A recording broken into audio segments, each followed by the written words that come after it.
Halo, assalamualaikum, selamat malam. Jumpa lagi, gimana kabarnya? Baik-baik aja kan? Mudah-mudahan kita selalu diberikan kesehatan sama Allah, kemudahan dalam mencari rezeki, kemudahan dalam segala urusan, dan dimudahkan dalam mencari jodoh. Amin ya rabbal alamin. Saya pengen ngobrolin sesuatu tentang bagaimana cara mencari pasangan hidup yang tepat untuk diri kita. Tapi sebelum kita melangkah tentang pokok permasalahan tadi, mencari pasangan hidup yang tepat untuk diri kita, alangkah baiknya kita harus tahu dulu bahwa maut, jodoh itu adalah hak dari prerogatif dari Tuhan Yang Maha Esa. Tetapi tidak menutup kemungkinan kita hanya berdiam diri saja menunggu jodoh kita datang untuk mengetuk pintu rumah kita. Artinya kita tidak boleh hanya menunggu keajaiban yang datang dari Allah bahwa jodoh kita itu akan datang dengan sendirinya, tetapi kita harus berikhtiar, kita harus berusaha mencarinya. Dengan cara apa? Misalnya dengan cara memperbanyak pertemanan. Contohnya, kalau mempunyai banyak teman, biasanya kan kita sharing-sharing, kita ada komunikasi, kemudian mungkin ada seseorang yang dikenalkan pada kita dan sebagainya. Kemudian sesekali kita harus keluar rumah, tidak boleh di dalam rumah terus.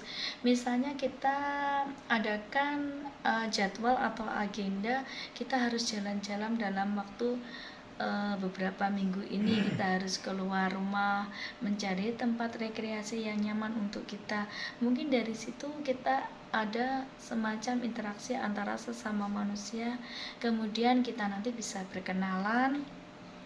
Kemudian dengan cara berkenalan tadi mungkin ada efek hati kita itu menjadi aneh, menjadi berdebar-debar dan sebagainya. Itu adalah suatu petunjuk akan datang jodoh kita, mungkin seperti itu. Meskipun kita dalam mencari pasangan hidup itu tidak semudah membalikkan telapak tangan, karena melalui proses yang sangat sulit dan rumit, dan harus secara cermat kita dalam mencari pasangan hidup, karena pasangan hidup kita nanti yang akan menemani kita 1 kali 24 jam itu selama sisa umur kita nanti, ya. Meski demikian, tidak harus kita minta bantuan kepada orang tua atau teman untuk mencarikan jodoh kita. Kita harus bisa mandiri mencari jodoh sendiri, karena yang tahu akan keinginan kita, keinginan hati kita, akan seretnya hati kita pada seseorang itu yang tahu kita sendiri. Belum tentu kita dicarikan itu cocok dengan hati kita. Mungkin bagi orang lain itu baik untuk kita, tapi belum tentu cocok untuk diri kita. Ya, paham di sini?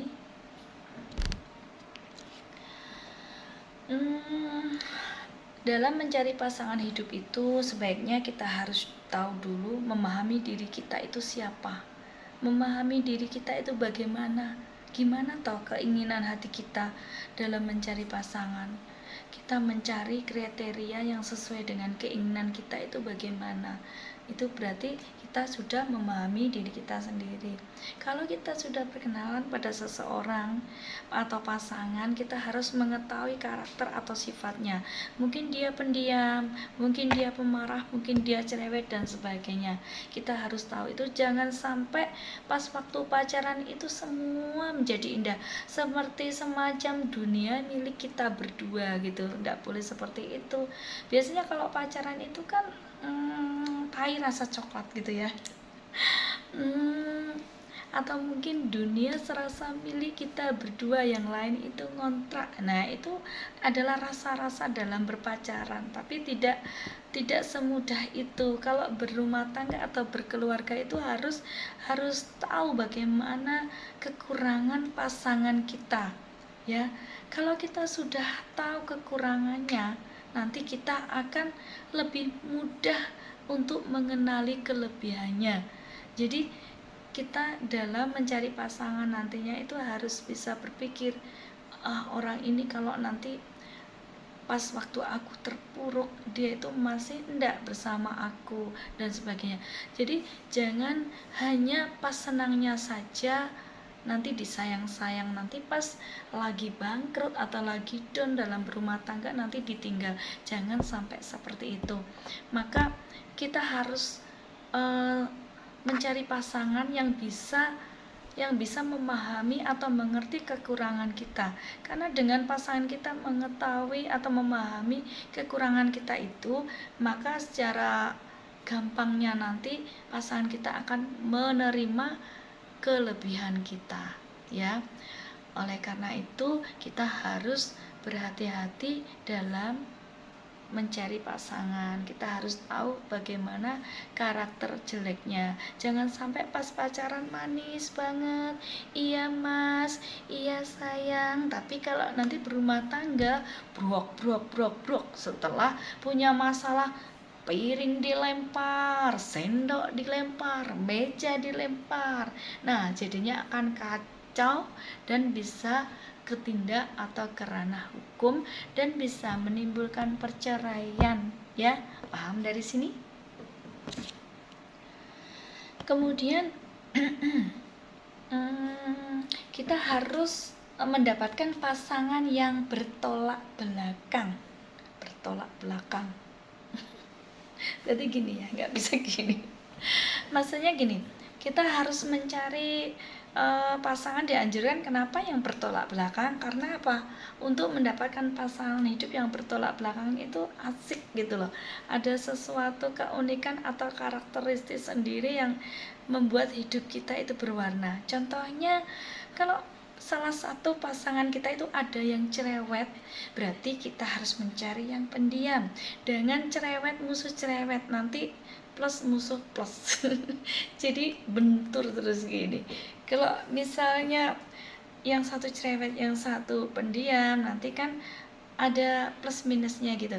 Yang satu misalnya selalu ingin memberitahu dan yang satu hanya diam. Nah, itu bisa adem, tidak akan berantem. Tapi kalau yang satu cerewet, kalau ada masalah biasanya ngasih tahu ini, wah langsung saling menjawab, saling berkata yang keras dan sebagainya, akhirnya menimbulkan pertengkaran, ya. Kenapa asik kalau misalnya pasangan kita itu selalu bertolak belakang? Ya tadi, yang satu cerewet, yang satu diam, dan yang satu misalnya humoris, yang satu agak tegas gitu. Jadi biar seimbang gitu ya. Kemudian yang terakhir, kita harus mencari pasangan yang nyaman. Jika kita merasa nyaman kepada pasangan di samping kita, itu merupakan tanda bahwa ini adalah pasangan yang pas untuk kita. Seolah-olah kita itu tidak mau untuk lepas atau pergi dari pasangan kita. Tapi hati-hati loh ya. Kita harus bisa membedakan antara pasangan dengan rasa nyaman atau yang pas dengan cinta buta. Nah, kalau kita tahu pasangan yang pas itu pasangan yang misalnya kita berada di sampingnya itu merasa nyaman, merasa adem, merasa dilindungi, diayomi, merasa disayang dan sebagainya. Tapi kalau cinta buta itu benar, itu rasanya juga nyaman, tapi nyamannya itu kan karena kita lagi seneng-senengnya, lagi jatuh cintanya. Jadi kayak tadi loh, meskipun orang lain itu bilang pasangan kita itu kurang baik, tetapi di mata kita pasangan itu paling baik. Karena itu kita seharusnya bisa mendengarkan orang lain juga. Karena mungkin di sini kalau cinta buta itu adalah cinta yang dipaksakan karena melihat sesuatu yang baik-baik dari pasangan, padahal pasangan itu sebaiknya itu di depan baik tapi di belakang itu bertolak belakang. Misalnya pas waktu ketemu kita itu dia dandan cantik, berkata yang manis, tapi di belakang aslinya itu dia itu pemarah, sering arogan dan sebagainya, maka itu kita harus mengetahui sifat-sifat pasangan tadi ya. Kita harus membedakan pasangan yang nyaman itu bagaimana, cinta buta itu bagaimana. Nah, kita kalau berhubungan atau punya pasangan kan mesti bisa merasakan ya. Yang bisa merasakan kan diri kita, bukan orang lain.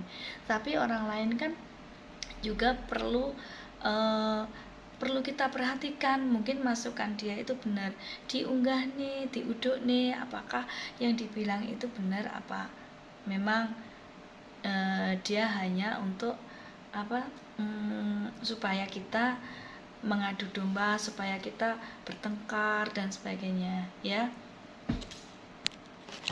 Mungkin sudah itu dulu yang bisa aku obrolkan.